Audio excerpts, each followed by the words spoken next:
Shakespeare বললেন, time and tide wait for none. সময় স্রোত কারোর জন্য অপেক্ষা করে না। আমি এই দাঁড়িয়েছি, যদি শ্বাস আর ফিরে না আসে, this is end, this is beginning, this is end. এই শুরু, এই শেষ। মনুষ্য জীবন দুই ভাগে বিভক্ত, একটা সাইবার লাইফ আর একটা মরাল লাইফ। জয় গোপাল এখনো সাইবার লাইফে ভুগছে। সাইবার লাইফ স্বতন্ত্র জীবন, সাইবার লাইফ স্বতন্ত্র জীবন, আর মরাল লাইফ বাস্তব জীবন। বাবা তিন মতো লাফারি কাজ হবে না। ছেলে বিয়ে ক্লাসে পড়ে, যারা বিয়ে ক্লাসে পড়ে তারা কি প্রথম শ্রেণীর নাগরিক, আর এমএ পাস গুলো আলাদা, এক্সেপশনাল কেস। একটা ছেলেকে বিয়ে ক্লাসে পড়ে, তার মা ডেকে বলল, হরিশ অন্তরে, খোকা তোর প্রতি রাখলাম দাবি, বাজার থেকে লবণ এনে দিবি, তা না হলে রান্না করা চলবে না, তুই কি খাবি? ছেলে বলল, তোমার লবণের ধার আমি ধারি না মাগো, আমার কথা নাও, এখনই 50টা টাকা দাও। কেন? আজ গোপালগঞ্জের মাঠে ক্রিকেট খেলা হচ্ছে, আমি সেখানে যাব। ছেলে চলে গেল ক্রিকেট খেলতে, গোপালগঞ্জের ক্রিকেট খেলা দেখতে গোপালগঞ্জে। বাবা বাড়ি এলো, লবণ নাই, তরকারি রান্না হবে মা। ছেলের বাবা যখন বাড়িতে এলো, ছেলের মা ডাক দিয়ে ছেলের বাবাকে বললেন, ছেলে খেলা দেখতে চলে গেল, লবণ আনলো না, রান্না চলবে না, কথা নেন, লবণ এনে দেন। ভদ্রলোক না এনে পারবে? লবণ আসুক আর না আসুক, রান্না হোক আর না হোক, ছেলের কিছু দায় আসে না। বাবা গার্জিয়ান আছে, বাবার হচ্ছে বাস্তব জীবন, ছেলের হচ্ছে স্বতন্ত্র জীবন। খেলা দেখে 12টায় এসে দেখে খানা টেবিলে সুন্দর উপাদেয় খাদ্য সামগ্রী পড়িয়াছে, লঙ্কা লবণ যা কিছু প্রয়োজন সবই এসে গেছে। বলি আপনাদিগের কাছে, তাই একটা বাস্তব জীবন আর একটা স্বতন্ত্র জীবন। যতদিন মানুষ বুড়ো হয়ে গেলেও যদি স্বতন্ত্র জীবনে ঘুরে বেড়ায়, তার পক্ষে কখনো তা বোঝা সম্ভব নয়। ঈশ্বর দর্শন করতে গেলে বাস্তব জীবনে যেতে হয়। কেমন বাস্তব জীবন বলছি?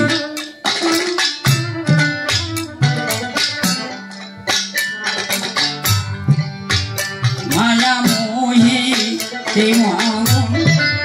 বসে দেখিলি না,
পূজায় রত সাজাইয়ে ফুলের ডালা প্রকৃতিতে সে সিক্ত নয় নব নব সৌন্দর্যে উদ্ভাসিত হয়। আমাদের ঋষি কবি তিনজন, আমাদের ঋষি কবি তিনজন। প্রথম ঋষি কবি হচ্ছেন কবিগুরু রবীন্দ্রনাথ ঠাকুর, দ্বিতীয় জন সাহিত্য সম্রাট বঙ্কিমচন্দ্র, তৃতীয় জনকে প্রমথ চৌধুরী। ঋষি কবি প্রমথ চৌধুরী তার বর্ষা প্রবন্ধে লিখেছেন, ষড়ঋতু যার পূজায় রত সাজাইয়ে ফুলের ডালা প্রকৃতিতে সে সিক্ত নয় নবনব সৌন্দর্য উদ্ভাসিত হয়।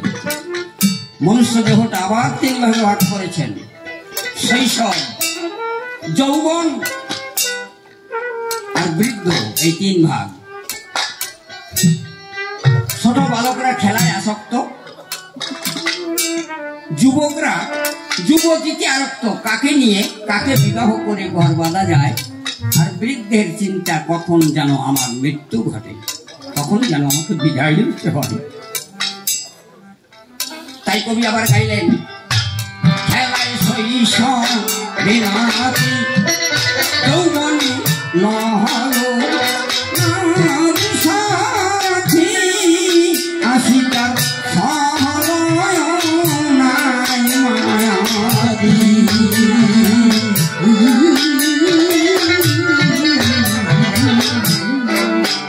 খেলায় শৈশব বিনাতি যৌবনে নহলো সাথী আসিতার সহলয় নাই মায়াদি।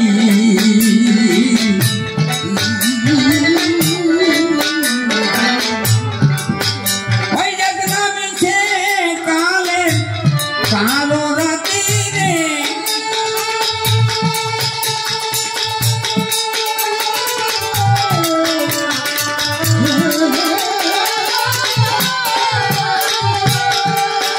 তোরে ভিন্ন রে রাধা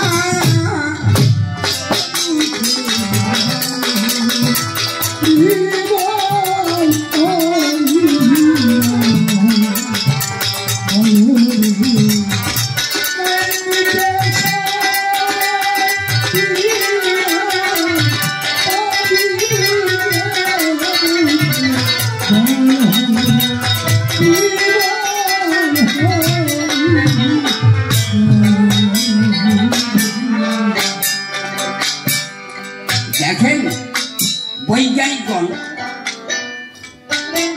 মানুষের কঙ্কাল নিয়ে গবেষণা করে দেখেছে ৮০ লক্ষ পর্যন্ত পৌঁছাইছেন, ৮০ লক্ষ, আর আমাদের ঋষিরা ৮৪ লক্ষতে পৌঁছাইছে। তাই বৈজ্ঞানিকগণ যখন ঋষি প্রজ্ঞা দেখলেন তখন তারা থেমে গেলেন যে ওর উপরে আর হাত বাড়ানো যাবে না। এর পরে প্রত্নতাত্ত্বিক, এর নাম হচ্ছে প্রত্নতাত্ত্বিক।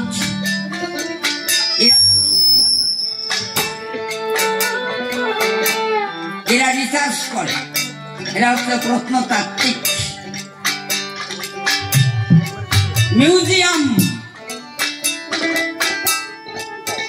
এইখানে বৈজ্ঞানিকরা নরকঙ্কাল নিয়ে দেখেছে, এরা ৮০ লক্ষ গিয়েছে, আর আমাদের ঋষিরা ৮৪ লক্ষতে পৌঁছাইছেন।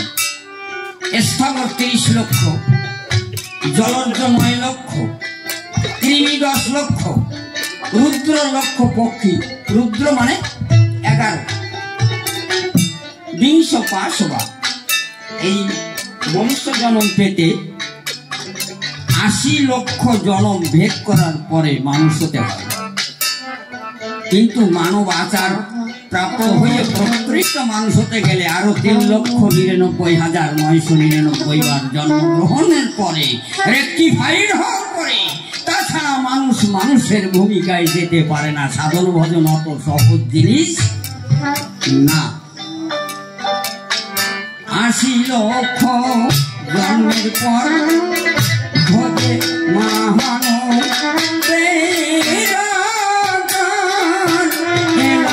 ধরণী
করি পরমেশ, যার কোন বর্ণিয়া শেষ বেদে করতে নারে, স্মরণ নিয়ে যার পায় ব্যাঘাত বিঘ্ন দূরে যায়, বারে বারে প্রণাম করি তারে। পরে বন্ধি গুরুর চরণ, সঙ্গে থেকো জীবন মরণ তোমার তরি তুমি বেয়ে নিও। আর যত সভাসদ আপনাদিগের চরণ সম্পদ পাই যেন সে কাব্যের অমিয়। বলি আমি ক্ষুদ্র বালক লবিনু কাব্যের আলোক, তবু আশা মনে কবি গাবো। ক্ষুদ্র তালে রিডিংয়ে নিয়ে যাব সাগর পাড়ি দিয়ে, যদি ভক্তের কৃপা কণা পাবো। তাই কীর্তাঞ্জলি পুটে দাঁড়াইয়া সভা সন্নিকটে, জানাই আমার আত্মনিবেদন। বিদ্বজ্জন পরিবেষ্টিত অদ্য সভা সুশোভিত, দেখে আনন্দিত তনুমন। যজ্ঞে হেরি জ্ঞানী বর্গ সর্বপদে দিয়ে পদ্মার্ঘ করি কাব্যের উদ্বোধন। আপনারা যেমন বিজ্ঞ শ্রোতা, আমি নহে তেমন বক্তা, তত্রাত সবার মাঝে হয়েছি গণ্যায়মান। বড় বড় কবিয়াল যারা ছিল কালের অতল গহ্বরে, তারা চলে গেল করতে দুটো একটা নূতনের সৃষ্টি। আমাদের প্রতি রাখিয়া দৃষ্টি, শুভ আশিস করলে দান। সেই শুভ আশিসের জোরে দুই চারি কথা হইতে পারে, তা না হলে আমাদের দ্বারা কবি গাওয়া সম্ভব হবে কেন? থাকে কবির চিত্ত কল্প লোকে, যে সুযোগ পায় অল্প লোকে, জ্ঞানালোকে সাধনা করে।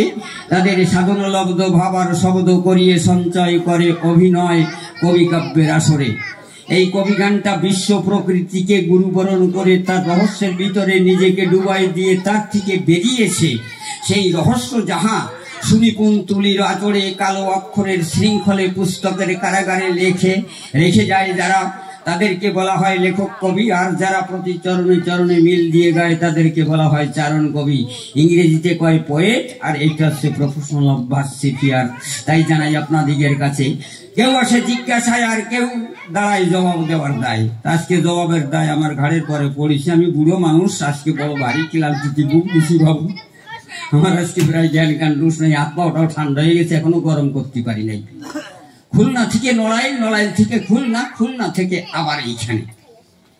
তাই জানাই আপনাদিগের সন্নিধানে যিনি আজ প্রশ্ন করেছেন দান, তিনার নাম হয়েছে জয় গোপাল, আর বিপক্ষে আমি কুলদানন্দ। দুইয়ের ভিতরে রেখে সম্বন্ধ আমার গুরু করবার দায় আসিয়া দাঁড়ায় এই সবাই।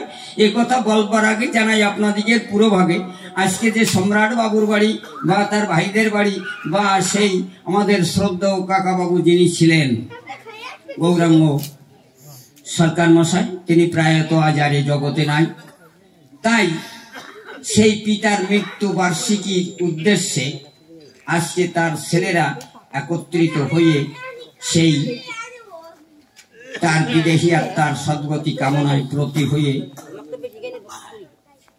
আত্মীয়বর্গ, শহীদবর্গ, সখাবর্গ এদেরকে নিমন্ত্রণ করে দুটো লবণভাত দিয়ে, কবিগান দিয়ে, ভক্তদের আশীর্বাদ নিয়ে তার বিদেহী আত্মার সদ্গতি কামনায় পুত্র হয়ে এহেন কর্তব্য কর্ম মহা অনুভবতার একমাত্র নিদর্শন। তাই আপনাদিগের চরণ প্রান্তে হাত রেখে যারা এখানে আছেন সবাই, এটা আমার অনুরোধ, এটা আমার আবদার, এটা আমার দাবি, আপনারা সবাই একটু দাঁড়াইয়ে 1 মিনিট কাল মৌনতা অবলম্বন করে তার বিদেহী আত্মায় আমরা সদ্গতির কামনা করি। এটা আমাদের একান্ত কর্তব্য, এটা আমাদের একান্ত সিদ্ধান্ত। তাই আপনারা সবাই দাঁড়ান, সকলের পায়ে হাত রেখে অনুরোধ করছি।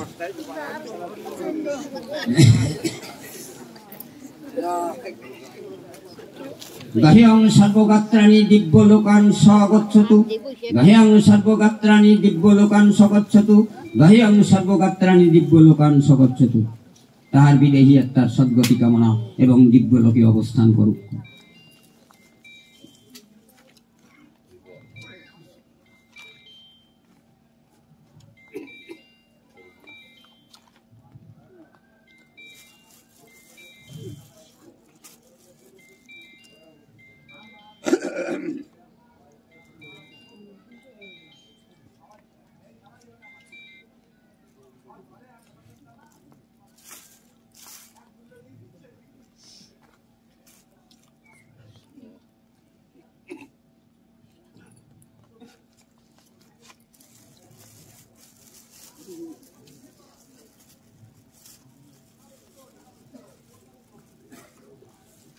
ওম তৎসৎ, ওম তৎসৎ, ওম তৎসৎ।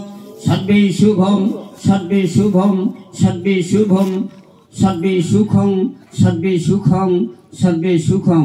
বিদেহী আত্মার সদ্গতি কামনায় ভক্তবৃন্দে প্রেমানন্দে মায়েরা উলুধ্বনি দেন আর ভক্তবৃন্দে সেই প্রাণ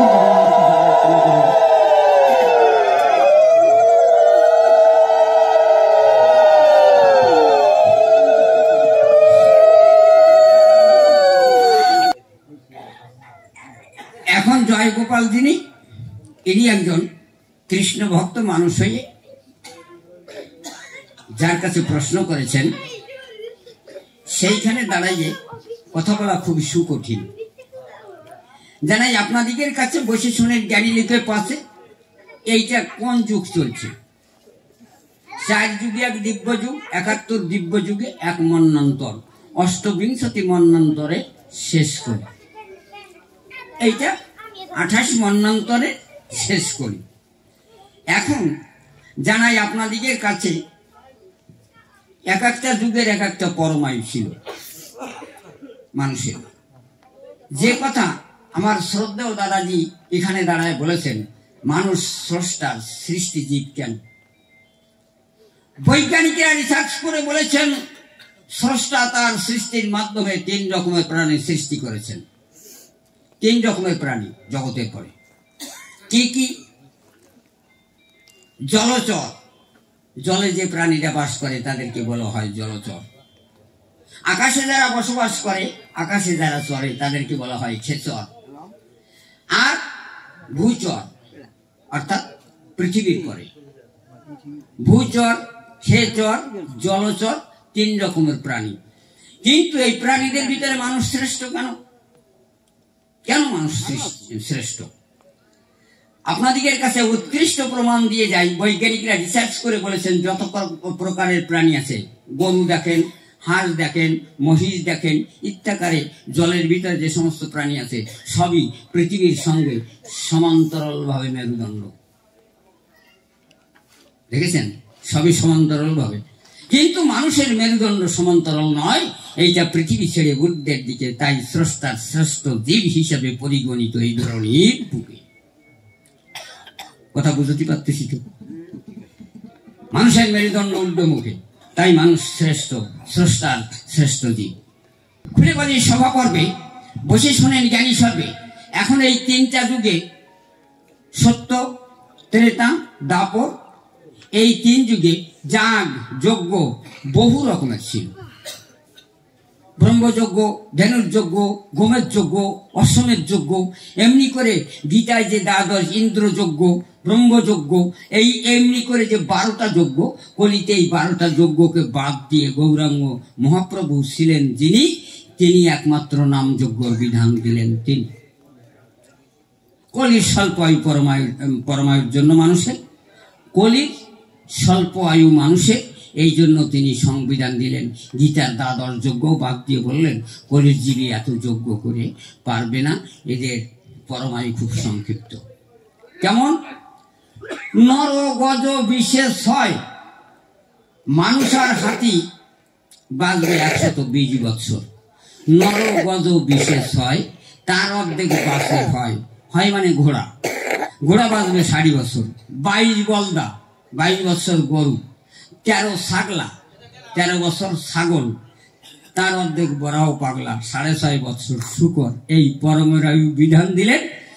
তাই কলির হতভাগ্য জীবকে উদ্ধারের জন্য অদ্বৈত মহাপ্রভুর হুঙ্কারে গোলক ছেড়ে যিনি দাপর যুগে লীলার রসময় ভগবান শ্রীকৃষ্ণ নিজেই তিনি গৌরাঙ্গ রূপ ধারণ করে শ্রী রাধিকার ঋণ শোধ করবার মানসে গৌরাঙ্গ রূপ ধারণ করে, অন্তরে কৃষ্ণ বাহিরে রাধা রূপ ধারণ করে রাধা ঋণ শোধ করবার মানসে এসেছিলেন। রাধিকার কাছে 3টা ঋণের ঋণী ছিলেন। সেই 3টা ঋণের নাম বলবো, কিন্তু বসে শোনেন জ্ঞানী লোকে জানাই আপনাদিগকে। খুলে বলি সভাতলে, গৌরাঙ্গ মহাপ্রভু যখন নামের বিধান দিলেন, যে কথাটি নিয়ে বাড়ি একটা কথা বাজিয়ে গেছে, কিন্তু আমার জয় গোপাল ভুলিয়ে গেছে। বলতে ভুল করলি হবে কেন? ক্লাসের জায়গায় মাইনাস বসালি হবে কেন? ছেলে মানুষ তো এই জন্য ভুল হতে পারে, তার পক্ষে ভুল হওয়া স্বাভাবিক। ছোট্ট ছেলে ছাড়া তো ভুল করে না, করে নাকি? ছোট্ট ছেলে ছাড়া ভুল করে না।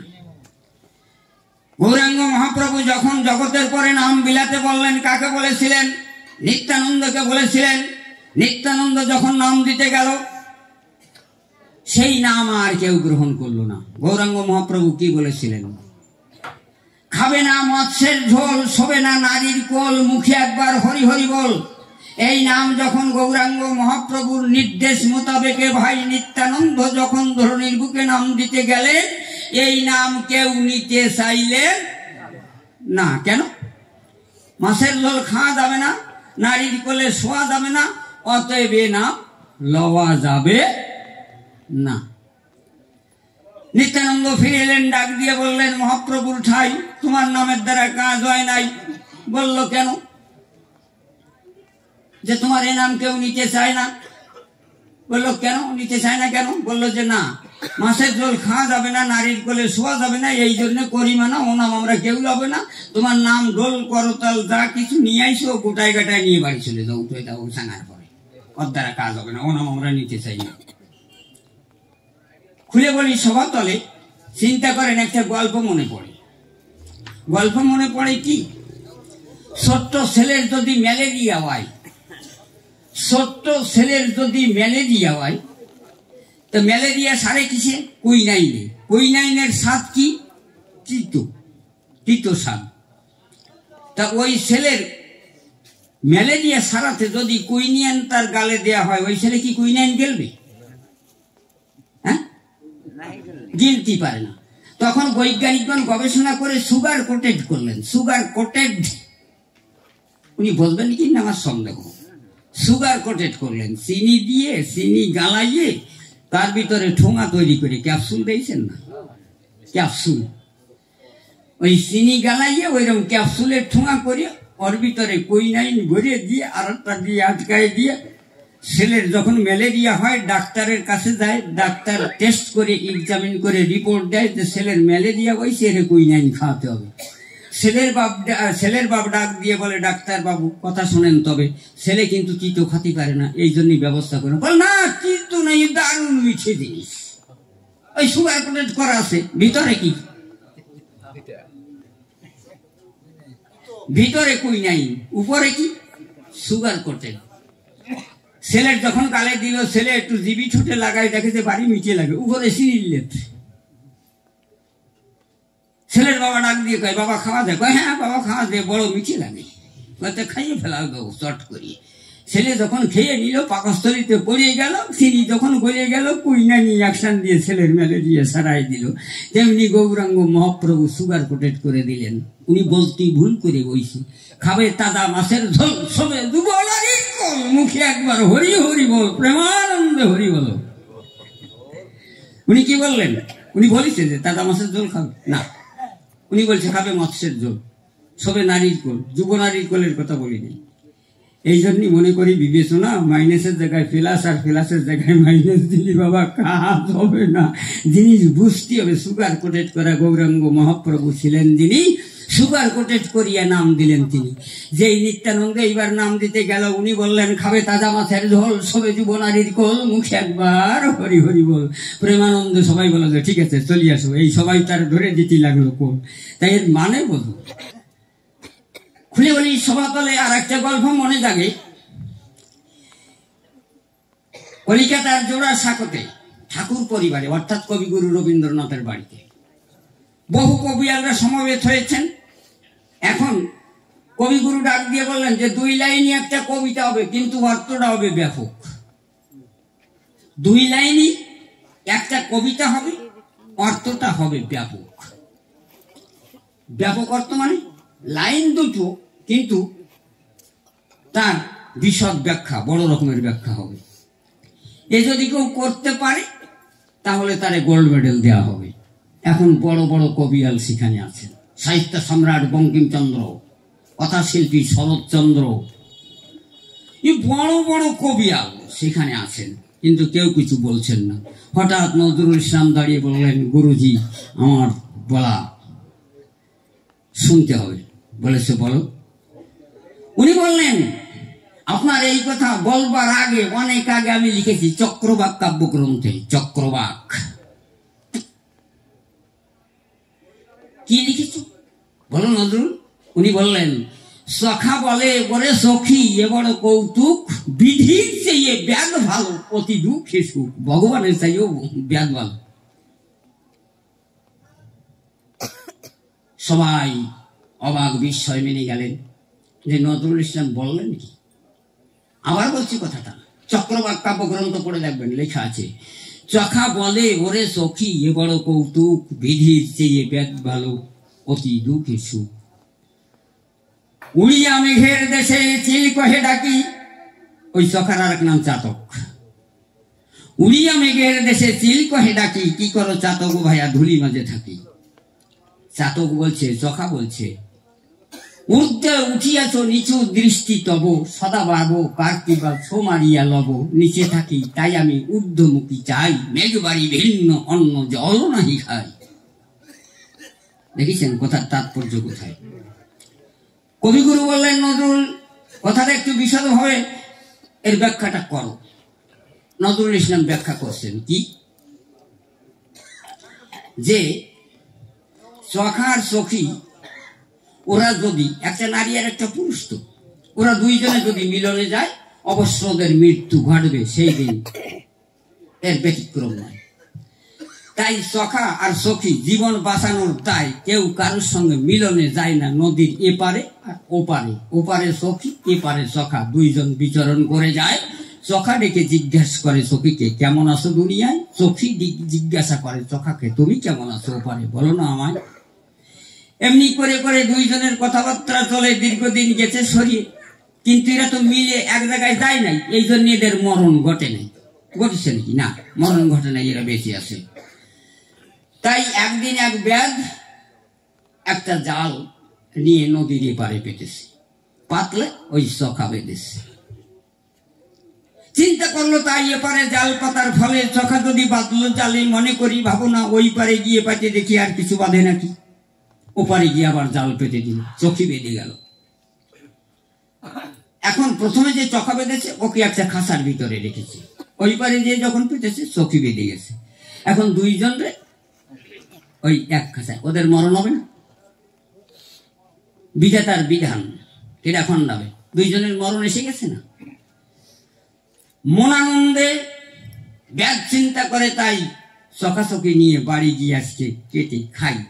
যখন রজনীর অন্ধকারে বাড়িতে উপনীত হলো, স্ত্রীর ধারে ডাক দিয়ে কয়, প্রিয় তোমারে জানাই, পাখি দুটি কেটে এখনই রান্না করে দেবে, মনের সুখে খেয়ে মনের স্বাদ মিটাই। ব্যাধের স্ত্রী বললেন, স্বামী গো চরণ ধরে করি মানা, আজকের মতো রান্না হয়ে গেছে, পাখি দুটোকে আজকে আর কাটবেন, এই রাত্রে টুকঠাক ওদের মেজে সকালবেলায় আপনাকে রান্না করে খাবো। ওই ক্ষণিকের রাত্রিতে চখার চোখি এক জায়গায় বসে থেকে ডানায় ডানা মিলাইয়ে, বুকে বুক মিলাইয়ে, চঞ্চুতে চঞ্চু মিলাইয়ে পরস্পরে যে মহানন্দে ওই রজনীটা কাটাই গেল। তাই চখা ডেকে বলেছিল, চখা বলে, ওরে চোখি এ বড় কৌতুক, বিধির চেয়ে ব্যাগ ভালো অতি দুঃখে সুখ। মরণ অবধারিত, কিন্তু এই রাত্রির জন্য দুইজনের মিলনে একটা মহাসুখ এলো। তাই জানাই আপনাদিগের কাছে, গৌরাঙ্গ মহাপ্রভু তেমনি আমার মহাপ্রভু ডাক দিয়ে বলে গেলেন নিত্যানন্দের কাছে, যে যাও খাবে তাজা মাছের ঝোল, সবে যুবনারীর কোল, মুখে একবার হরি হরি বল। প্রেমানন্দে এই কথা যখন বলল, সমস্ত ভক্তবৃন্দ কোল দিয়ে নিত্যানন্দের নাম সাদরে গ্রহণ করেছিল। তাহলে তাজা মাছ কি মায়েরা আপনারা বোঝেন? সবচাইতে মাছের বড় প্রাণ কি? কোন মাছের প্রাণ সবচেয়ে বড়? কই মাছ। আমাদের অঞ্চলে আগে ছিল, কিন্তু এখন আর বড় পাওয়া যায় না। কই মাছ কাটার পরেও 2-1 লাভ দেয়। তাহলে তাজা মাছের ঝোল খাতে গেলি, ওই তাজা মাছ কিনে এনে কোনো পাত্রে রেখে দেওয়ার পরে তার জল খালি কি তাজা মাছের ঝোল খাওয়া হবে? আর ওই মাছ কাটার পরে যখন আপনারা কড়াইতে দিয়ে তেল দিয়ে যখন ভাজলেন, কড়াইতে দেওয়ার সময় ওই তাজা মরা কই মাছ ও তো মরিয়ে গেছে, কাটা যখন হয়ে গেছে তখন মরিয়ে গেছে, কোটা যখন হয়ে গেছে তখন মরিয়ে গেছে। কড়াই করে দিলি 2-1 লাভ দেয়, কিন্তু যখন আর লাফায় না তখন কি তাজা মাছের ঝোল খান? হ্যাঁ,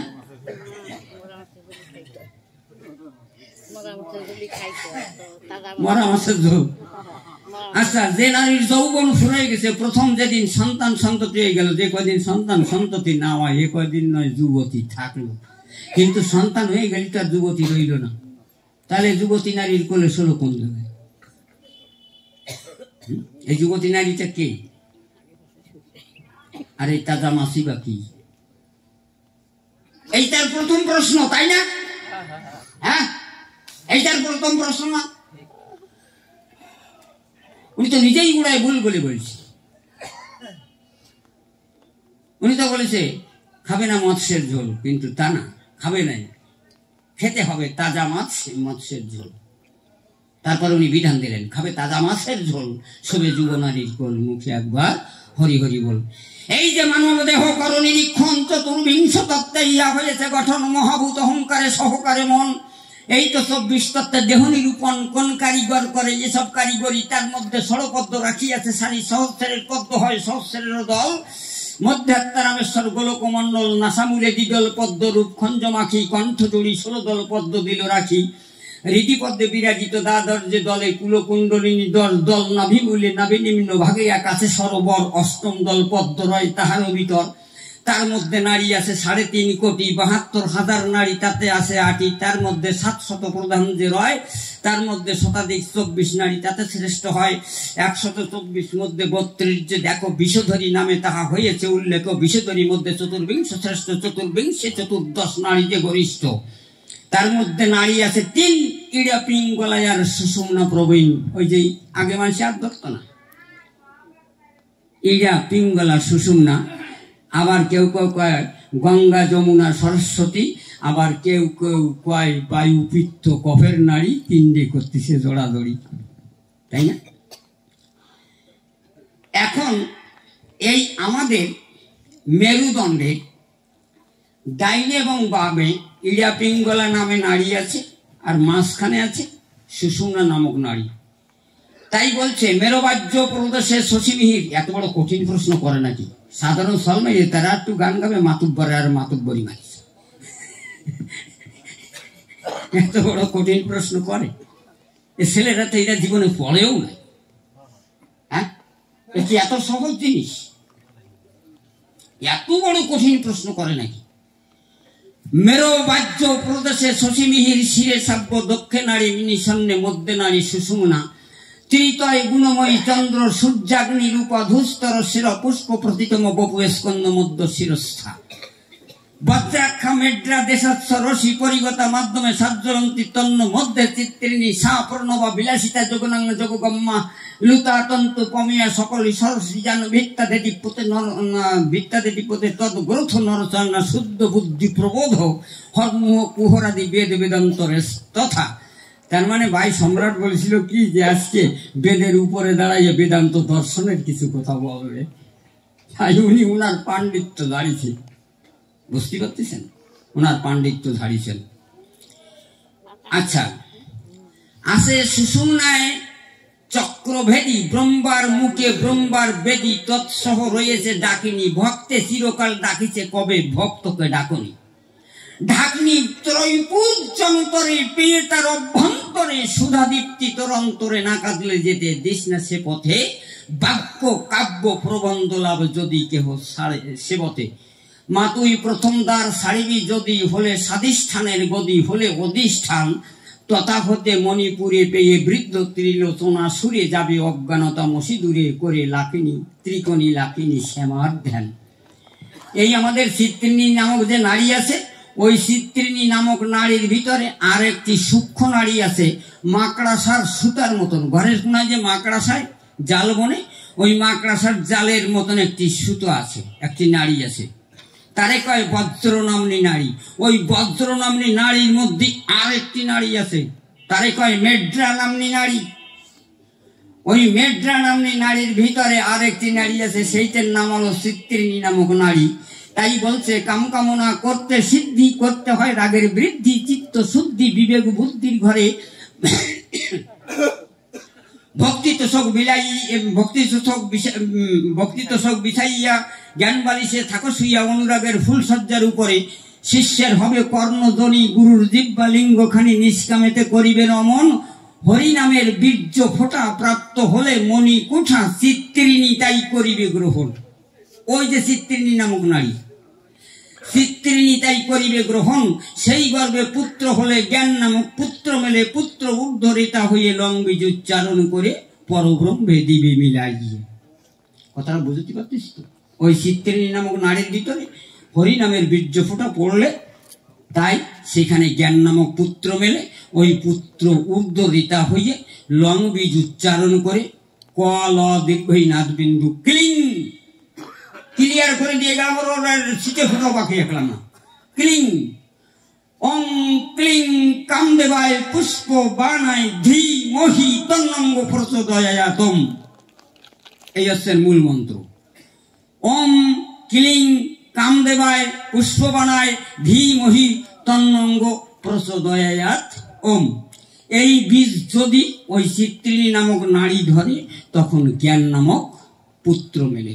পুত্র লং বীজ উচ্চারণ করে পরব্রহ্মে দিবে মিলাইয়ে। এই মনুষ্য দেহে যে শ্বাস বয়, এই মেরুদণ্ডের ভিতর দিয়ে যে ইড়া পিঙ্গল আছে নাসিকার সঙ্গে যুক্ত আছে, ইহা 12 আঙুল শ্বাস বয়। সুস্থ শরীরে 12 আঙুল। যদি কেউ ফুটবল খেলায় তাই বেশি, আর যদি কেউ বেশি খাবার খায় তখন দম সারি পারে না, আরো বেশি হয়ে যায়। আর একটা কাজ আছে,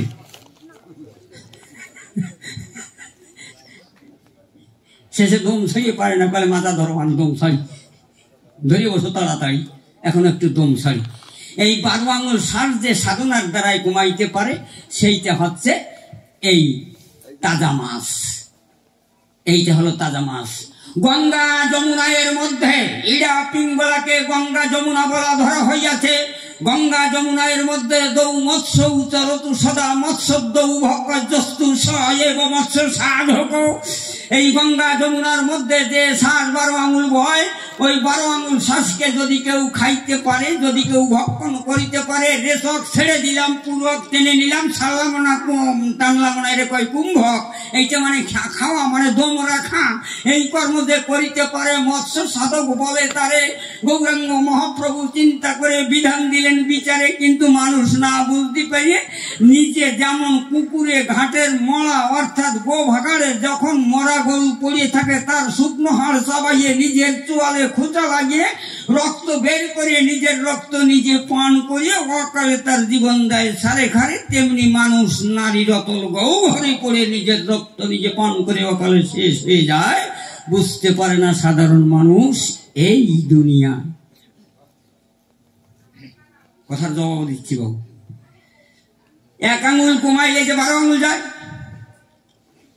1 আঙুল কমাইলে আত্মদত্ত হয়। এই শ্বাস ছেড়ে দিলাম রেশক, এই টেনে নিলাম পুরক, ছাড়লাম না, টানলাম না, এর ভাই কুম্ভ। রেচক, পুরক, কুম্ভ।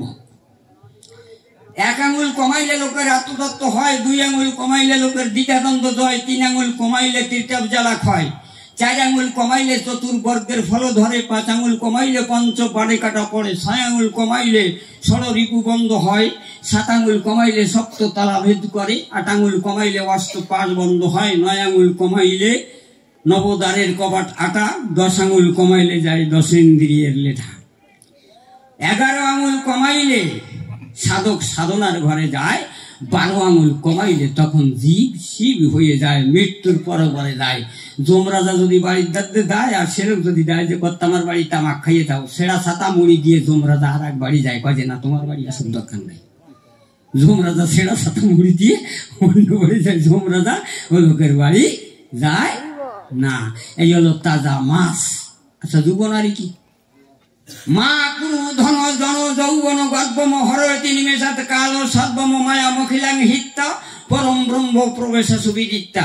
তুমি চিন্তা করে দেখো, কাদব কান্তা কষ্টে পুত্র সংসার ওহ মদিব বিচিত্র কষ্ট তং বা কুত আয়ত তত্ত্বং চিন্তিত তদিদং ভ্রান্ত। হে ভ্রান্ত মন, কে তোমার ভাই, কে তোমার বন্ধু, কে তোমার আত্মীয়, কে তোমার স্বজন, কে তুমি? এই চিন্তা যখনই করিয়া জানিবে অমনি, তখন ওই 3 তলা দালান, 5 তলা দালান, 20 তলা দালান ওগুলো বন্ধ করে দিয়ে একমাত্র সেই পরব্রহ্মের পঞ্চসত্তা ক্ষিতি অপ তেজ মরুত বোম। ক্ষিতির বোমের একটি গুণ শব্দ, বোম মানে শূন্য, বোমের একটি গুণ শব্দ। মরুতের 2টি গুণ, বাতাসের 2টি গুণ, শব্দ এবং স্পর্শ, এবং তেজের 3টি গুণ, তেজ মানে অগ্নিকণা, শব্দ স্পর্শ রূপ। জলের 4টি গুণ, শব্দ স্পর্শ রূপ রস। আর পৃথিবী অর্থাৎ মাটির 5টা গুণ, শব্দ স্পর্শ রূপ রস গন্ধ। এই মাটি কখনো বৃদ্ধা হয় না, এই মাটি কখনো বুড়ি হয় না। এই মা মাটি একই কথা, এই মাটি হচ্ছে যৌবন সুসম্পন্না। তাই এই সাধনার দ্বারাই এই শ্বাসকে কন্ট্রোল করে মৃত্তিকায় শয়ন করো। প্রেমানন্দে ভক্তবৃন্দে একবার হরি বলো, মায়েরা গুরু ধনী দাও। তাই মহাপ্রভু বিধান দিলেন, কলিযুগে তোমরা যদি এইটা পারো তাহলে তাই করো। তাই নাম যজ্ঞের বিধান দিয়ে গেলেন। এই হচ্ছে তাজা মাছের ঝোল, আর এই হচ্ছে যুবনারী। যুবনারী মানে পৃথিবী, মানে মহিলা না। বাবু ইলেকশন হয় কয় বছরে? 5 বছর ইলেকশন হয়। বর্তমান আছে কিনা? শেখ হাসিনা, আওয়ামী লীগ, তাই না? এর যদি 10 বছর আগে যখন বিএনপি ছিল, তখন কেটা ছিল? বিএনপি। তখন তার আইন মানতেছে না, রাষ্ট্রীয় আইন তার আইন মানতেছে না। তা কলিতে তুমি কোন আইন মানবা? দাফরের আইন তো মানা যাবে না। কলিতে যিনি এসেছেন, কলির শাসনকর্তা যিনি, কলির দায় দায়িত্বভার গ্রহণ করেছেন যিনি, তার আইন মেনে চলবা। এই জন্যই মহাপ্রভু উপাস্য এবং তার আদর্শ। এই মহাপ্রভু হল উপাস্য। তিনি বলেছেন যে তোমরা নাম করো, কলির জীব উদ্ধারের জন্য একমাত্র নাম, ভিন্ন জীবের গতি নাই। কলির স্বল্প আয়ু পরমায়ুর জন্য একমাত্র ওই গীতার দ্বাদশ যজ্ঞ বাদ দিয়ে থুয়ে নাম যজ্ঞর বিধান দিলেন। বললেন ঘরে বসে নাম যজ্ঞ করো। এই কথা যখন বিধান দিলেন, আদর্শ তার, উপাস্য তিনি। আচ্ছা, তারপরে কি প্রশ্ন করেছেন? কান্তা প্রেম নদিয়ায় না কান্তা প্রেম ব্রজে, এবং নদিয়ার প্রেম কি? নদিয়ার প্রেম হচ্ছে ভক্ত সঙ্গ, ভক্তি। ভক্তি ছাড়া ভক্তির উপরে আর কোনো কথা নাই। এই কারণে আপনাদিগের জানাই, এই ভক্তি রসে মানুষ যখন ডুবে যাবে সে মুক্তি পাবে, তাছাড়া অন্য কোনো গতি নেই। ভক্তের ভক্তি যখন গাঢ় হয়ে আসবে তখন ঈশ্বরের কৃপার সান্নিধ্য সে লাভ করতে পারবে। কিন্তু এই ভক্তি আনতে গেলেই 5টা জিনিসের প্রয়োজন, 5টি জিনিসের প্রয়োজন। কি বলছেন উনি? আপনাদের মনে আছে? আর্থবাক্য। আর্থবাক্য কি? আত্মবাক্য না, আর্থবাক্য। উনি বারে বারে বলেছেন, মনে নেন, আত্মবাক্য না, আর্থবাক্য। আর্থবাক্য। এই আর্থবাক্য হচ্ছে 5টা জিনিস। 5টা জিনিস হইলে মানুষ আর্থবাক্য বলিতে পারে। তাছাড়া মানে চরম সিদ্ধান্ত। চরম সিদ্ধান্ত কি? গীতার 2য় অধ্যায় 7ম শ্লোক পড়েন। এইটার নাম হচ্ছে সাংখ্যযোগ। মানে সত্যিকারে ভদ্রলোক আজকে কিছু কথা বলিছে। গীতার 2য় অধ্যায়ের সাংখ্যযোগ কি কি? আমি বলি আপনাদিগের কাছে, বসে শোনেন জ্ঞানী লোকে পাশে, লোকে কৃষ্ণ কৃষ্ণ বলে। আমি এই বছর আশ্বিন মাসে যখন, আশ্বিন মাসে না, কার্তিক মাসে যখন আমি বরিশালে গান গাইতে যাই, বরিশাল সদর ডিস্ট্রিক্টের পরে, এটা নামটা জানো কি? আচ্ছা, বরিশালের সদর ডিস্ট্রিক্টে মন্দিরে গান গাচ্ছি আমরা। বিজন নাম করে এক সরকার মশাই আছেন। তা বিজন সরকার মশাই উনি থাকলি আমারে বায়না করে নিয়ে গেছেন। আমি গান গাইতে গেছি। গান গাইতে গেলি ওখানে 17 জন ভাগবত পাঠক আছেন। তা 17 জন ভাগবত পাঠক থাকলে কি জানাবো আপনাদিগের কাছাকাছি? খুলে বলি সবার ছাই। ওর ভিতরে একজন বয়স্ক ভদ্রলোক ডাকিছে। আমার চেহারা তো ভালো না। তা দেখে বলতেছে যে এই ভদ্রলোক কি লেখাপড়া জানে?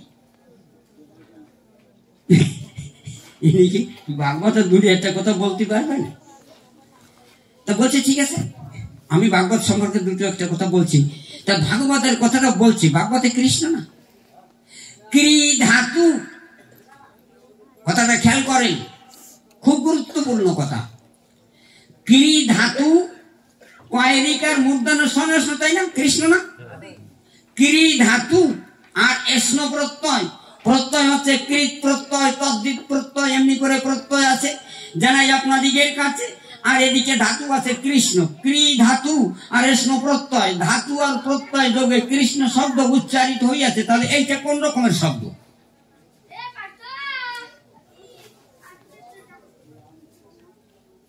শব্দ আছে 5 রকমের। 5 রকমের পরে আর এক রকমের শব্দ আছে, সেই শব্দটার নাম 3টি। তৎসম, তদ্ভব, অর্থ তৎসম, দেশি, বিদেশি, এই গেল 5 ভাগে বিভক্ত শব্দ। এরপরে আর একটা শব্দ পাওয়া যায়, সেইটা হচ্ছে শঙ্কর, মিশ্র বা অসবর্ণ। এই 3 রকমের নামের, শঙ্কর, মিশ্র বা অসবর্ণ 3 রকমের নামের একটা শব্দে। এই শব্দ 6 রকমের। তৎসম, অর্ধ তৎসম, তদ্ভব, দেশি, বিদেশি, আর ওইটার নাম হলো 3টি, শঙ্কর, মিশ্র বা অসবর্ণ। এই 6 রকমের শব্দ। কৃষ্ণ কোন রকমের শব্দ?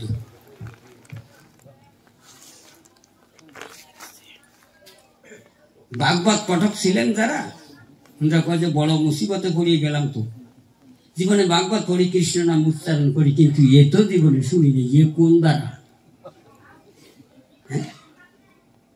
এ কোন দ্বারা?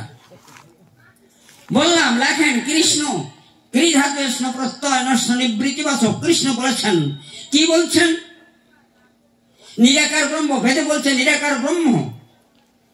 এখন দ্বিতীয়াম না জায়তে না ম্রিয়তে না বিপর্ষিত নাম কুতশ্চিত না বহু বকচিত। আমি জন্মি না, আমি মরি না, আমি অজর, আমি অমর, আমি অব্যয়, আমি অক্ষয়, চির শাশ্বত।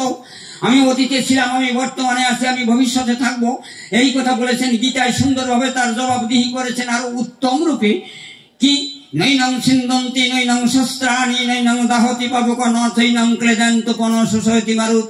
আমি জলে ভিজি না, আমি আগুনে পুড়ি না, আমি কাদায় ক্লেদাক্ত হই না, আমি বায়ুতে শোষিত হই না, শানিত কৃপান দ্বারা আঘাত করিলে আমি খণ্ডিত বিখণ্ডিত হই না, আমি অসেদ্য, আমি অক্লেদ্য, আমি অশস্য, আমি অদাহ্য। দেখেছেন অবস্থাটা কি? তাহলে ইনি যদি এই হন সেই কৃষ্ণ ক্রি ধাতু এষ্ণ, তাহলে নিরাকার ব্রহ্ম যিনি, ওখানে সুন্দরভাবে সমাস বাক্যে, ব্যাস বাক্য, বিগ্রহ বাক্যে বলা হইয়াছে নেই আকার জাহান। আন্ডারলাইন করেন, নেই আকার জাহান, সেই নিরাকার। আবার কি বলছে দেখেন, একই কথার পরে কয়টা সমাস আছে তাই দেখেন। নিরাকার ব্রহ্ম, নাই আকার জাহান, সেই হচ্ছে নিরাকার। আবার বলছে যার আকার গণনা করে শেষ করা যায় না। স্ট্যাটিস্টিক্স, পরিসংখ্যানের উপরে যার আকার, স্থাবর, জঙ্গম, কীট পতঙ্গ, তরুলতা, তারপরে জলজ প্রাণী, খেচর প্রাণী, ভূচর প্রাণী, সমস্ত প্রাণীর ভেতরে তিনি অন্তর্নিহিত ভাবে আছেন এবং প্রত্যেকটা আকারের ভিতরে তিনি অণু, পরমাণু, অবিভাজ্য পরমাণু, নিউক্লিয়াস রূপে আছেন বিদ্যমান। কত আকারে সংগঠিত করা যায় না, তাহার সমাধান করা যায়? সব আকার দিয়ে তার গণনা করা যাবে? গণনা করা যায় না। তাহলে গণনা করা যদি না যায়, তাহলে সেই নিরাকার ব্রহ্ম। এইখানে গেলে মানুষকে সাধারণভাবে এই আর্তবাক্য কি, এইখানে যেতে গেলে আগে গীতার 2য় অধ্যায়ের 7ম শ্লোক বুঝতে হবে। অর্জুন ভগবান শ্রীকৃষ্ণকে বলেছেন কি? সাংখ্য যোগ, সাংখ্য দর্শন। আর গীতায় হলো সাংখ্য যোগ। আমাদের দর্শন 6খান, হিন্দুদের দর্শন 6খান: মীমাংসা, ন্যায়, সাংখ্য, পাতঞ্জল, বৈশাসিক, বেদান্ত দর্শন। এই হলো 6খান। তা 6খান হয়েছে 7খান। মীমাংসা 2 ভাগে বিভক্ত, উত্তর মীমাংসা আর পূর্ব মীমাংসা। কিন্তু পূর্ব মীমাংসায় না গেলে এই উত্তর মীমাংসার সমাধান আসে না। এই হচ্ছে চরম পরম সিদ্ধান্ত। তাই গীতার 2য় অধ্যায়ের 7ম শ্লোকে অর্জুন ডাক দিয়ে বলেছেন ভগবান শ্রীকৃষ্ণকে, কি? কার্পণ্য দোষ উপহত স্বভাব পৃচ্ছামি তাং ধর্মসং মূঢ় হচ্ছে তা যৎশ্রেয়সন নিশ্চিতাং ব্রূহি তন্মে শিষ্যস্তেহং সাদিমাং তাং প্রপন্নম। কি বলছেন? ভগবান কৃষ্ণ আর অর্জুন। অর্জুনের সখা না কৃষ্ণ? সখা। একদিকে বন্ধু, সখা। তারপরে আর একদিকে কি কৃষ্ণ কি অর্জুনের শ্যালক না, আপন গুন্ডা বিয়ে করেছেন, দেখছেন একেবারে নিজের বোন, একেবারে আপন শালা। তাই ডাক দিয়ে বললেন উনি যে কার্পণ্য দোষ উপহত স্বভাব পৃচ্ছামিতাং ধর্ম সং মূল হচ্ছে তা যৎসেও সন্নিশ্চিতং ব্রুহি তন্মে শিষ্যস্তেহং সাদিমাং তাং প্রপন্নম। হে কৃষ্ণ, তুমি আর আমাকে সখা ভাবিও না, তুমি আর আমাকে বন্ধু ভাবিও না, তুমি আর আমাকে ভগ্নিপতি ভাবিও না, দয়া করিয়া নিজ গুণে কৃপা করি তুমি আমার গুরু সেজে কৃপার হস্ত আমার মাথায় অর্পণ করিলে তখন আমার এই কার্পণ্য দোষ হইতে মুক্তি পাইয়া আমি আমাকে চিনিতে পারিলে বুঝিতে পারিব তুমি বা কে আর আমি বা কে। তখন এই আর্তবাক্য বেরোবে, তার আগে বেরোবে না, তখন গুরু সাজা যাবে। দেখেন অবস্থাটা কি, তত্ত্ব আগম নিগম না জানিয়া গুরু সাজিয়ে বসে, পরের বই সাদা কাতায় মোটা ভাষা ঘষে। গুরু না, এই আত্মবাক্য তখন বলতে পারে। এই আত্মদর্শন যখন ঘটে তখন তার 5টা জিনিসের উপরে এই আত্মদর্শন ঘটে। কি কি আমি বলি আপনাদের কাছে শুনে রাখেন। এই হচ্ছে আত্মবাক্য। আত্মবাক্যের 5 ভাগে বিভক্ত। এই 5 ভাগে বিভক্ত জিনিস যখন সমন্বয় করিতে পারে তখন আত্মবাক্য সে বলিতে পারে, তাছাড়া আর কেউ বলতে পারে না। অহিংসা, অচৌর্য, সংযম, সুচিতা, আর কি অহিংসা, অচৌর্য, সংযম, সুচিতা আর সত্যবাদিতা। এই 5টা যখন একত্রে সমন্বয় করিতে পারে তখন আত্মবাক্য বলিতে পারে, তার আগে সম্ভব কবু না। সংযম, সুচিতা, অহিংসা কি? অহিংসা কি? আমি কাউকে হিংসা করবো না, কিন্তু এটা মাছ কোপাই নিয়ে খেলাম, ওটা হিংসা না? না, হিংসা না। মানে ওইটা এক ব্রহ্ম আর এক ব্রহ্মের খাবার। ব্যাং সাপে খায়, সাপরে ধরিলে খায়, এক প্রাণী আর এক প্রাণীর খাবার না।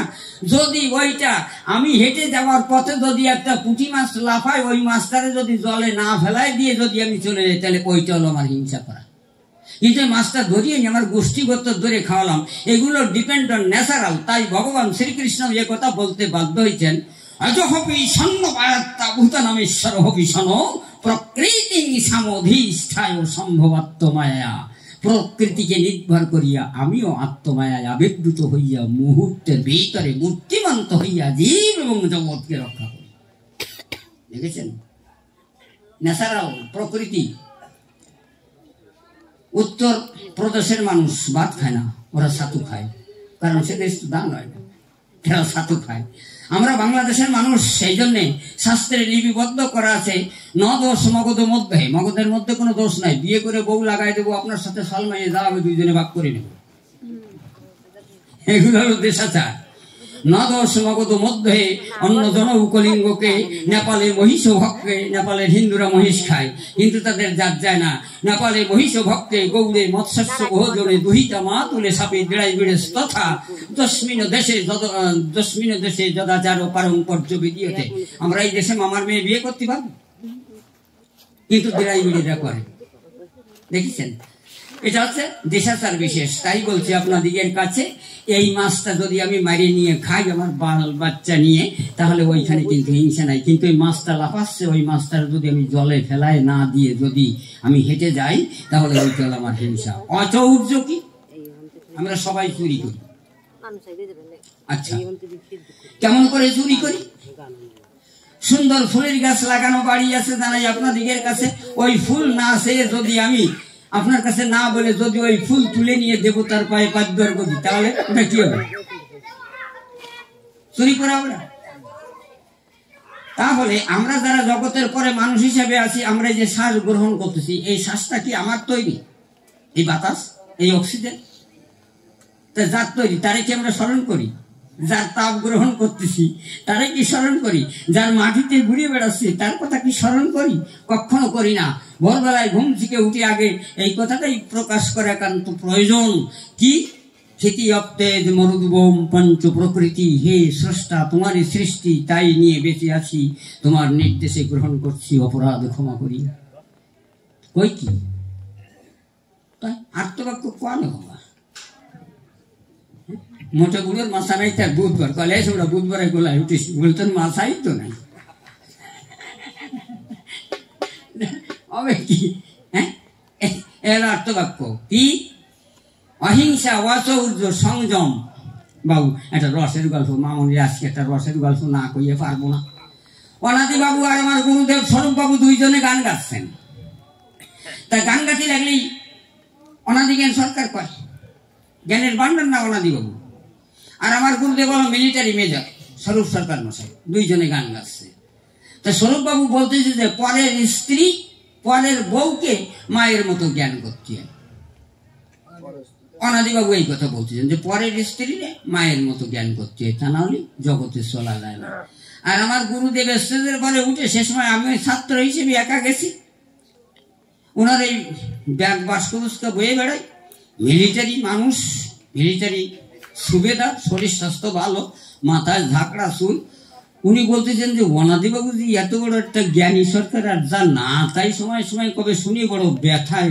মরে যায় চিন্তা করতেছি যে কি যেন বলিয়ে বসে কি বলিয়ে বসে তা বলা কি জানি উনি বলতেছেন যে পরের বৌরি মাতৃ জ্ঞান করতে হবে না পরের বৌরি সময় সময় বউ জ্ঞান করতে হবে অন্দিবাবু চড় খাওয়ার মতো কথা বাবু চড় খাওয়ার মতো কথাবার্তা হচ্ছে না আমি পায়জামা গোটাচ্ছি যে ব্যাগ ট্যাগ নিয়ে দেবো দৌড়ি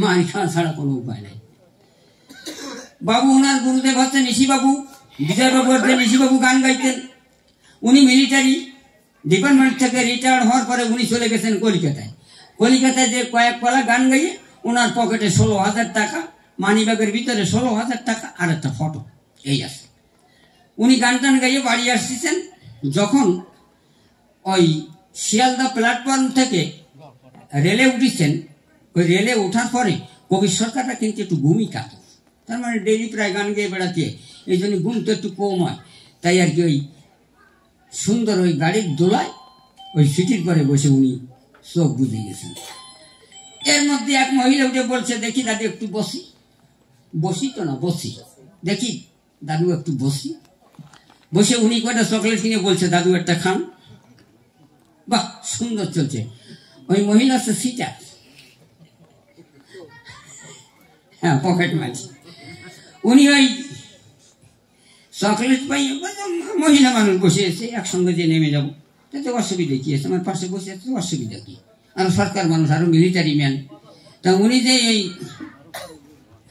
আরো পরে উনি আর কি শর্ট করে ওনার পকেটে মানি ব্যাগ পাস করে ফেলিস পাস করে ফেলাই সেভিংস ঢুকে সেভিংস বুঝতে পারতেছেন সেভিংস উনি সেভিংস ঢুকে দিয়েছেন কিন্তু যখন টাকাটা নিয়ে গেছেন তখন উনি দেখতে পাচ্ছেন উপলব্ধি করে উনি দেখেন যে ওনার ওই সেভিংস ঢুকে দিয়েছে কিন্তু ওই জায়গায় তো আত্ম দেওয়ার কায়দা নেই কথা বলারও কায়দা নেই আছে না অনাদিবাবু কয় পরের বউরি মা বলতে আর উনি কয় বউ বলতে ফেরা নাকি দেখি এর পথে রস তো মোটামুটি মনে হলো মামু সে পাতা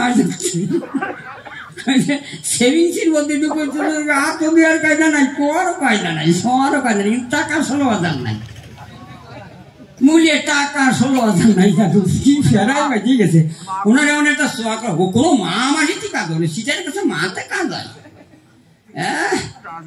কামিনী কাম ওই কথা সব জায়গায় কাজ হয় না দেখো কায়দাটা নাকি এখন বাবু যখন দেখেছে ওনার পকেট কাজ হয়ে গেছে উনি চিন্তা করতেছেন তাই যে আমি বাড়ি যাবানি কোন কাজে আর ওই টাকা উদ্ধার করি কোন কাজে আমি সরকার মানুষ তো বুদ্ধি হট করে একটা জোগাড় করে ফেলেছেন উনি যে প্ল্যাটফর্মে নামিয়েছেন উনিও সেই প্ল্যাটফর্মে নামিয়েছেন উনি 5 পা হেঁটে যাচ্ছেন 5 পা হেঁটে যাইতে লাগলে এখন ওই যে প্ল্যাটফর্মের পরে যারা সিকিউরিটি ফোর্স আছে যারা ওই সিকিউরিটি দেয় তারা আর কি ওইখানে যখন নামিছে বাবু যখন নামিছে তখন ওই মহিলা বলছে এই সিকিউরিটি দেখো ওই ভদ্রলোক আমার পিছু লেগেছে কেন আমি একটা পর মহিলা কি অবস্থা দেখেন এখন ওনার দাঁড়াইছে ভাই দাঁড়ান মহিলার পিছনে আপনি লাগিয়েছেন কেন উনি বলছেন দাদা কি বলবো আর শোনেন না। আমার আগের পক্ষের বউ মারা গেছে, পাশের পক্ষে এনারে বিয়ে করিস।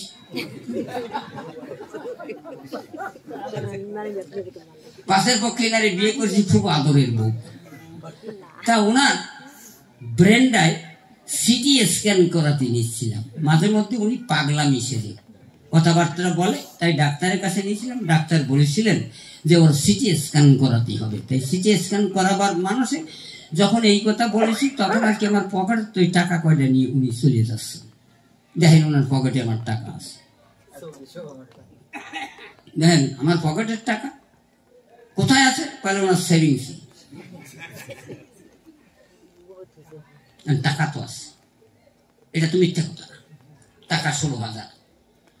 ওর ভিতরে আরেকটা ফটো আছে, আমার গুরুদেবের ফটো আছে। এখন এই সেকাররা চেক করে বলছে যে কি আমরা চেক করবো না, আপনি ভালোভাবে বেরোয় দেবেন না মহিলা সেকার ডাকবো।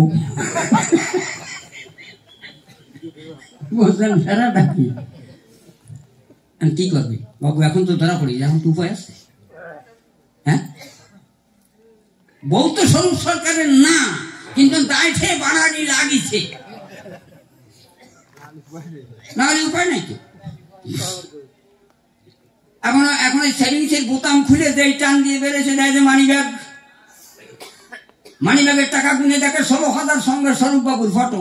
ওই সেকাটা বলতে যান আপনার বউ ধরে নিয়ে যান।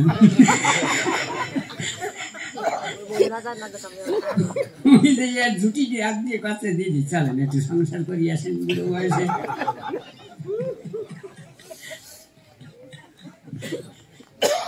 দেখেছেন সারা নাকি কিছু দূর যাইয়ে ঘরে স্বরূপ সরকারের পায়ে ডাক দিয়ে বলে, দাদু ভাই বড় অপরাধ করেছি, আজ থেকে এই চৌচুপৃত্তি আর করবো না। নিজের স্বামী থেকে আজকে আপনার ওর স্বামী হয়েছি। দেখেছেন অবস্থা কি? অহিংসা, অচৌর্য, সংযম, সুচিতা, সত্যবাদিতা। রাত্রিবেলায় শুয়ে পড়িয়ে আমরা তো সাধারণ মানুষ এগুলো হিসাব করি না, কিন্তু এই আমার ছেলে, এই আমার মেয়ে, এই আমার স্ত্রী, এইবার আমার দিকে আঙুল দিয়ে যদি বলি আমি তো হুকুমে এসেছি আবার তলবে যাইব, কার হুকুমে এলাম কার তলবে যাব, এই ভাবধারা যখন হবে রে ভাই, তখন আত্মবাক্য বেরিয়ে যাবে ওই অহিংসা, অচৌর্য, সংযম, সুচিতা। এখন সুচিতা কি? হ্যাঁ, সুচিতা কি? 3 রকমের শৌচ। জলস্নান মলত্যাগী, যারা মলত্যাগ করে তারা জলে শৌচ হয়। জলস্নান মলত্যাগী, ভস্মস্নান বহিঃশুচি, জ্ঞান স্নান পরম পদম। যখন জ্ঞান রাজ্যে জ্ঞান জলে যারা স্নান করে তারা পরম পদে অধিষ্ঠিত হতে পারে, জানেন সবার ঠাঁই। তাই বলেছে কি, অপবিত্র পবিত্র বা সর্বাবস্থাঙ্গত পিভা পুণ্ডরিকাক্ষং সভ্যন্তর সূচি। এই সূচি করিলে পরে যখন মানুষের মনের সূচি হইয়া যায়, সত্যে যখন মিথ্যা ছেড়ে দিয়ে সত্যের লয় আশ্রয়, এই পঞ্চ আশ্রয় স্থান হইলে পরে তখন সে আত্মবাক্য বলিতে পারে জগতের পরে, তখন সে মুক্তি পেতে পারে বিশ্ব চরাচরে। তাছাড়া কখনো সম্ভব নয়। খুঁজে বলি সভাতলে গৌরাঙ্গ এই মহাপ্রভু যিনি, তিনি এই নদিয়ার বুকে কলিকালে তিনি উপাস্য, তিনি আদর্শ।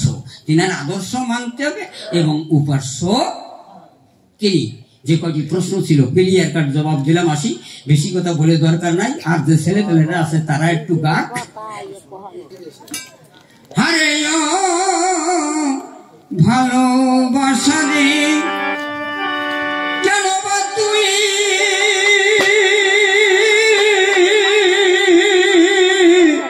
এই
দলিল দিতে হয়েছে।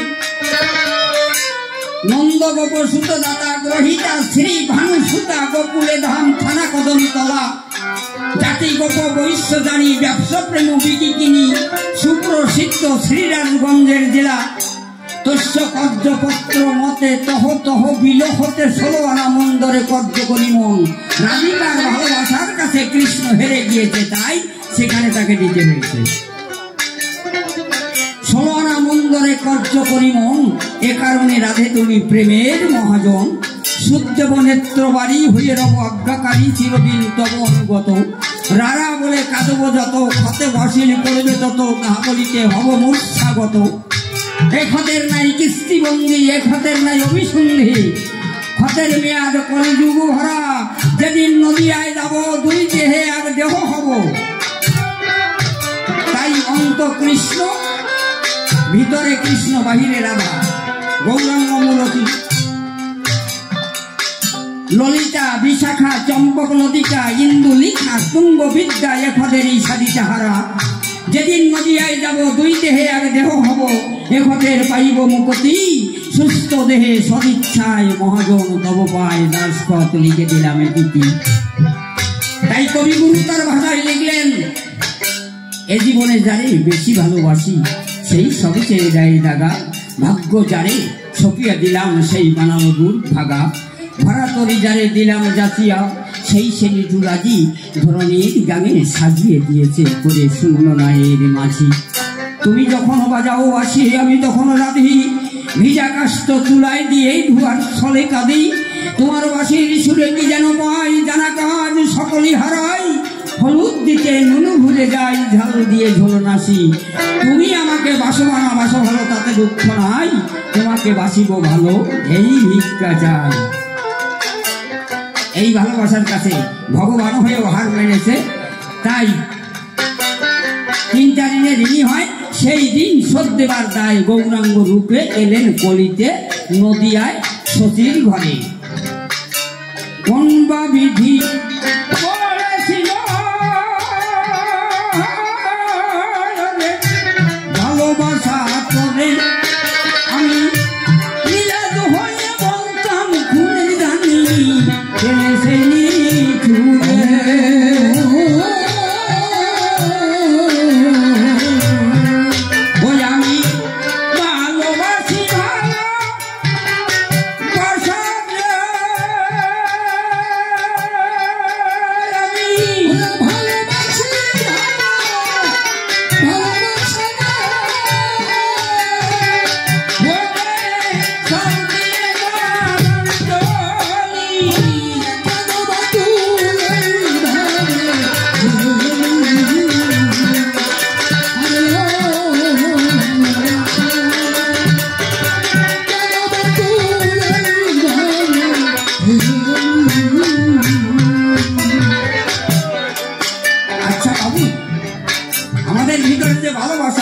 সদা খানিক দেওয়া যায়, ধরাও যায় না, দেওয়াও যায় না, খাওয়াও যায় না, কিন্তু মন প্রাণ দিয়ে একজনকে ভালোবাসা যায়।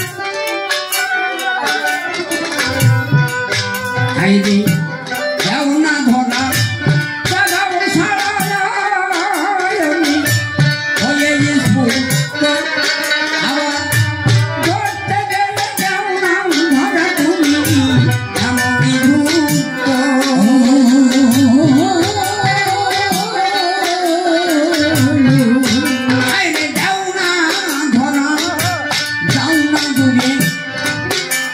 এমনই ধূর্ত আবার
বলবো না বেশি কথা তুলবো না এইখানেতে ছেড়ে দেবো কাব্য আলোচনা শীতের দাবি বলে যন্ত্র লোকেরা বেশি সময় নাই ভক্তগণ উঠে গেছে তাই তো বড় আনন্দ পাই এই তো রাত্রি বেলাতে খুলে বলি দেবে আগামী দিন সকালে গান জোড়া হবে সকল সরকার মশাইরা এসে গেছে তাই আজকে আমরা দুইজনে গান করবো মনে মনে চিন্তা করে দেবে দেখি চাই ছেলেরা এইখানে গান কিন্তু করতে পারে নাই আগামী দিন ছেলেদের গান হবে মনে করি দায়িত্ব বিবেচনা এইখানে ছেড়ে দেবো কাব্য আলোচনা যাকে তবে বেশি কথা বলে আর দরকার মধ্যে নাই এদিকে ওদিকে যত ছুটি ছুটিজন এই দিনে দণ্ডবোধ করিবেন গ্রহণ দণ্ডের মতন আর হইতে পারি কই দণ্ডের মতন আর করতে পারি কই হাত হইতে লাঠি যদি ধরে চলে যায় তেমনি মতো করলে দণ্ডবোধ পাই তাই তো দণ্ডের তৈরি হইয়ে প্রণাম করি আমি দুই হাতে জুড়ে মায়েদের চরণে প্রণাম জানায় যাই এইখানে কথা আমার সাঙ্গ হয়ে গেল গৌর প্রীতি প্রেমানন্দে একবার হরি হরি বল।